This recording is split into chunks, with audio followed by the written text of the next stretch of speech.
வணக்கம் நண்பர்களே, நீங்கள் பார்த்து கொண்டிருக்க நிலம் தேனி மாவட்டம் ஆண்டிப்பட்டி அருகே 19 ஏக்கர் தரிசு நிலம் விற்பனைக்கு வந்திருக்கு. இந்த நிலம் ஆண்டிப்பட்டியிலிருந்து 16 கிலோமீட்டர் தொலைவில் அமைஞ்சிருக்கு. இந்த நிலம் தார் ரோட்டிலிருந்து 1 கிலோமீட்டர் மண் பாதையில் அமைஞ்சிருக்கு.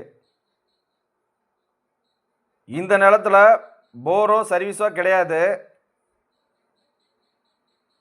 இது ஒரு செம்மண் தரிசு நிலம்தான். இந்த நிலத்துக்கு விலை 1 ஏக்கர் 12 லட்சம் ஃபைனல். இந்த நிலத்துக்கு விலை குறைப்பில்லை, ஒரே விலை தான். இந்த நிலம் தேவைப்படுறவங்க கீழே உள்ள தொலைபேசி எண்ணுக்கு தொடர்பு கொள்ளுங்கள். ஏஆர்ஆர் ப்ரொமோட்டர்ஸ், கடமலைக்காரன், தேனி மாவட்டம். வணக்கம் நண்பர்களே.